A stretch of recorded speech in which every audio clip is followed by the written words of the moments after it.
In true crime, some disappearances leave behind confusion. Others leave behind a moment that no one can explain. This is the disappearance of Brandon Swanson. His father was still on the phone when it happened, not waiting for a call, not reading a text sent hours earlier. On the phone in real time, listening when his son said 2 words and disappeared. The call didn't drop. The line stayed open. Brandon Swanson held it to his ear for minutes after the silence began, calling his son's name into what had become without explanation. Nothing. Brandon Swanson has not been seen or heard from since. Brandon was 19. He grew up in Marshall, Minnesota, a quiet city of around 14,000 in the southwestern corner of the state, flat agricultural land in every direction.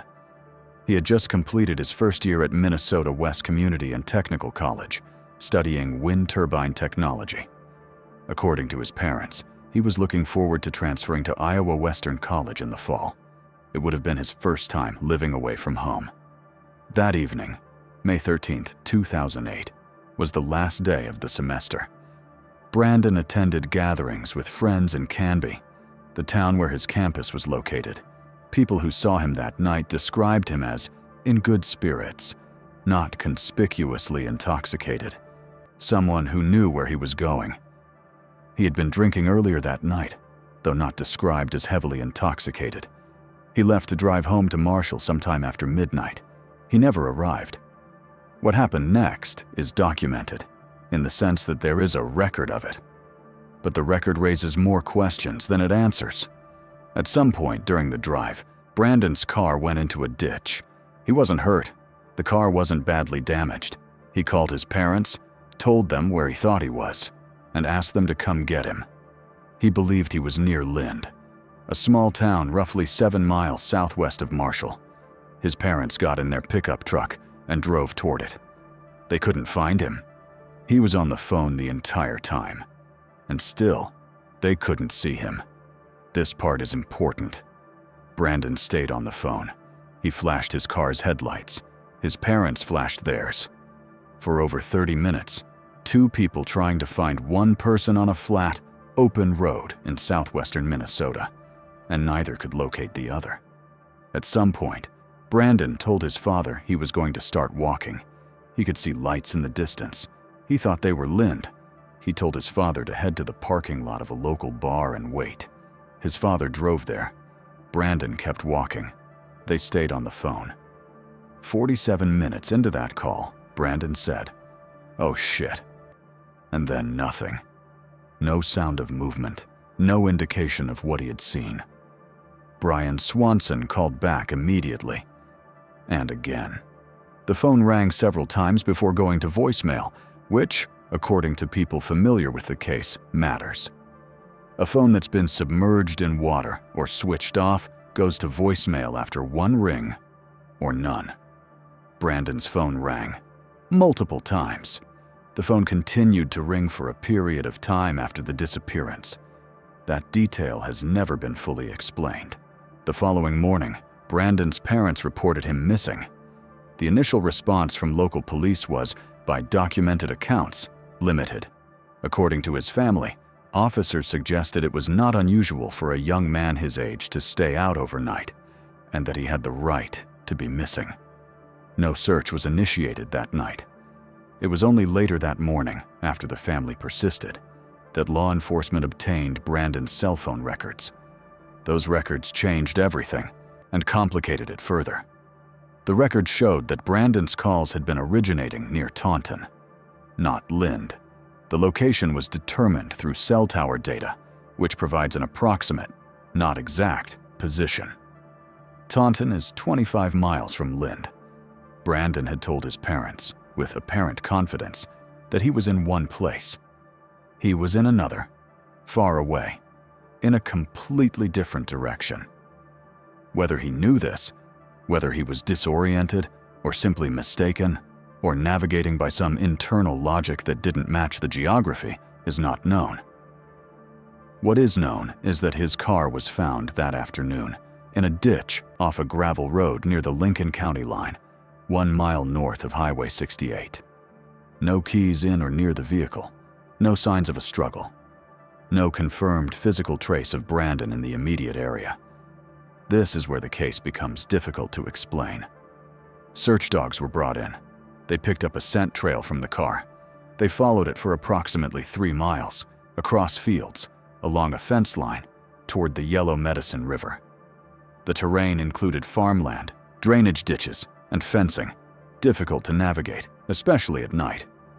At the riverbank, the trail ended. One of the dogs entered the water, then came back out, crossed to the other bank, continued tracking north along a gravel road until the scent simply stopped, somewhere near the Yellow Medicine County line. Investigators initially focused on the river. The Yellow Medicine runs fast in May. It reaches 15 feet in depth in some sections. The working theory, early on, was that Brandon had fallen in, but the river was searched extensively. Dived. Walked.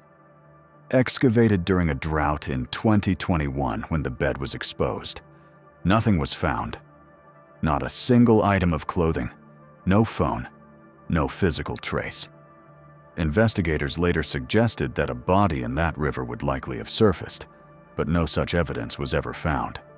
At this point, one question remains, and it is the one that has persisted for 17 years. If Brandon didn't go into the river, where did he go? The searches that followed were significant in scale. Emergency support services, a Minneapolis-based search and rescue organization, identified a 140-square-mile area of interest. Over 500 volunteers participated across multiple operations.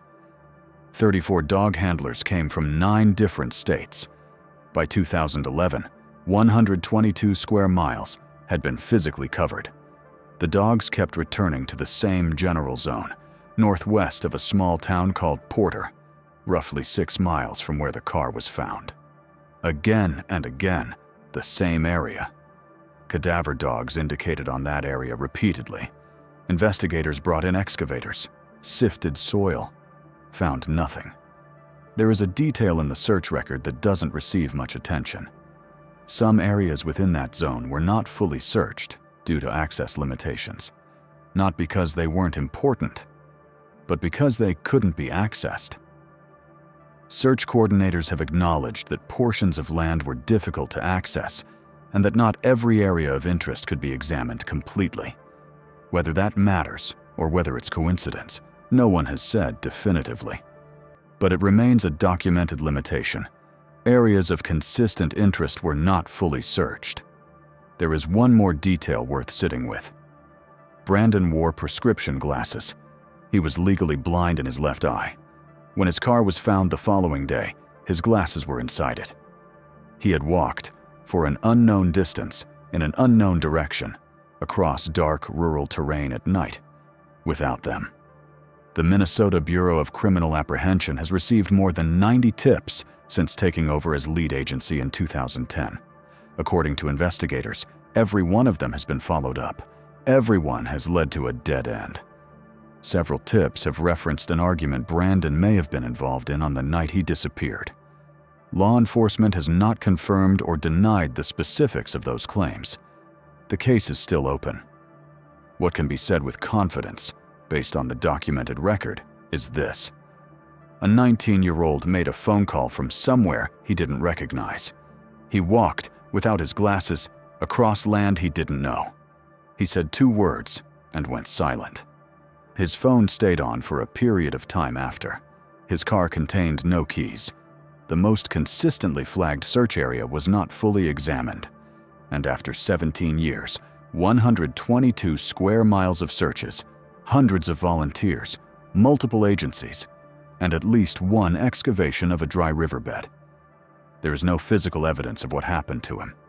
Not a shoe, not a phone, not a thread. It raises an obvious issue, not about the case theory, but about the search itself. How do you find someone when you cannot search everywhere you need to search? Brandon Swanson would be 37 years old now. His family kept their porch light on every night for years after he disappeared. The BCA tip line remains active. The FBI listing is unchanged. The fields northwest of Porter still get planted and harvested every year. And somewhere in the documented record of this case, there are still questions that no official statement has addressed about the argument, about access limitations, about a phone that continued to ring when it shouldn't have. The case has not been closed. It has not been solved. It hasn't even in some respects been fully searched. That is where it stands.